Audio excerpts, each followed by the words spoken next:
Hi, my name is Susan Hill Long, and I'm the author of several books for young readers and three middle grade novels, the latest of which is called Josie Bloom and the Emergency of Life.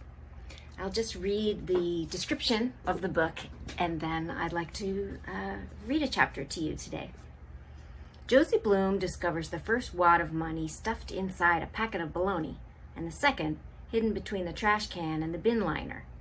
That money comes in handy when she finds the past due notice from the heating company. Seems like Grandpa has been spending more time feeding the squirrels than paying the bills. But when a bill arrives that's too big to handle, Josie's going to need a plan to get more money while keeping Grandpa's odd behavior a secret. Hilarious and heartwarming, Josie Bloom and the Emergency of Life celebrates the lengths family and friends will go to when it looks like the squirrels are winning. This is my third novel that I've written. The first one was called Whistle in the Dark, and it was an Oregon Book Award winner. And my second one was called The Magic Mirror, which is right here, concerning a lonely princess, a foundling girl, a scheming king, and a pickpocket squirrel. Maybe I'll read from this and the other one another time. Okay.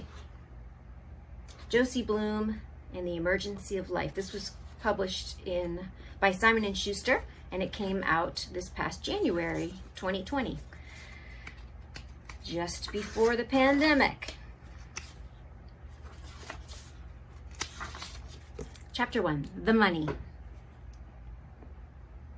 If Grandpa was the one telling this story, he'd probably start with one of his mottos, such as, "Home is where you hang your hat."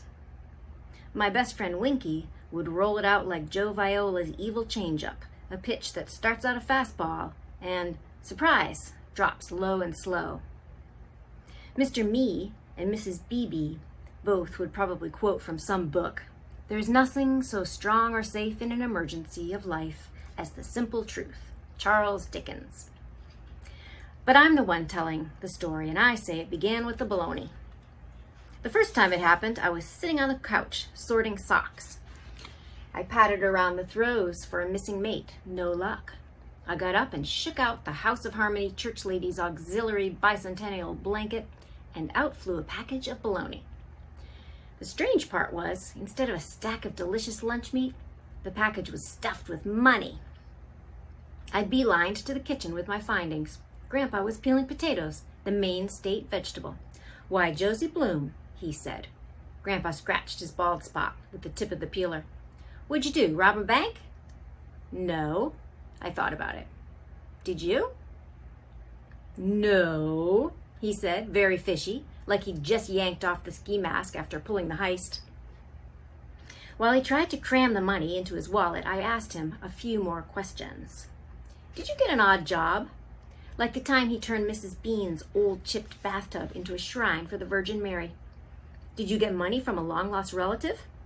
That sort of thing happens, but we don't know of any relatives. Do you think a burglar might break into the house and rob us? Because why did he hide it? You could put it under your mattress."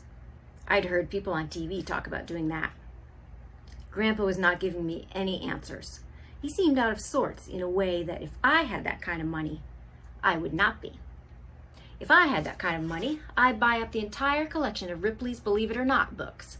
I would probably still have a lot of cash left over, and with the rest, I would take a trip to the Ripley's Believe It or Not Museum in Orlando, Florida. "Can I have $3? I said. Grandpa had managed to shove some of the cash in each of his pockets and was peeling another potato into the sink fast as lightning. "It is better to remain silent and be thought a fool," Grandpa said, "than to speak and remove all doubt." These are words I know all too well. He used a woodworking tool to burn them forever onto a plaque. This was during craft time at Pineland Senior and Assisted Living over in Topsom, where he used to live with Grandma Kay, until she died of old age, and before he came to live with me. I'll stop right there and point out that Grandpa came to live with me when my mom died, as he's my only living relative and there was never any dad in the picture. By that I mean there's a family picture on the shelf in the den, and it's just Mom and me. Whenever I would ask about my dad, she'd tell me he was dead, more or less. He's dead to me, she'd say. End of story. Anyway, Mom expired of sudden cardiac arrest, which is a problem with the heart's electrical system, and not anybody's fault at all. Even the Hamburg Ketchup reported how Josephine Violet Bloom, age 9, called 911 immediately. When we talked about it back then, Grandpa took me by the shoulders and looked me in the eye and said, "Josie, there is nothing you could have done, and there is no way to place a call any faster than immediately." But sometimes I wonder. These days, Grandpa would be more apt to snap a salute and say, "Pancakes." Anyhow, that plaque, plus other ones, was always trying to get my attention from its shelf in the den. But if you think about it, isn't the fool the one who hides $78 in a package of bologna? The second time it happened, I was taking out the garbage. I found a wad of rubber-banded bills between the liner and the can under the sink. "I almost threw it out," I mentioned. Grandpa grabbed the bills from my hand and shot a suspicious look at me, the sink, and the garbage can. Then he stomped out of the kitchen. "Now that money stinks like fish wrapping," I said to his cardiganed back. "And it's moist." "Lima beans," Grandpa blurted from the den. It was sort of a new thing, a troubling thing, the blurting. The third time it happened, rolled up in a toilet paper tube, I didn't tell Grandpa. I put the money in a Keds box under my bed in case I needed it, and soon enough I did. It gets cold here in Hamburg, Maine. That January, it got wicked cold. There was a frost inside the window panes. Even in my bed, under my covers, with a hot water bottle, it was cold. Turns out, Grandpa had not paid the oil bill, and the tank was empty. "I'll take care of it," said Grandpa, but he didn't. And that's when the water pipes froze. "I'm on it," said Grandpa, and burst. "Don't you worry about a thing," said Grandpa, followed by no running water for 2 weeks. I don't remember why I opened up the desk Grandpa calls a secretary, but that's where I found the envelopes. Most of them were stamped in red by somebody with a heavy hand and a bad temper. Past due, or second attempt, or final notice.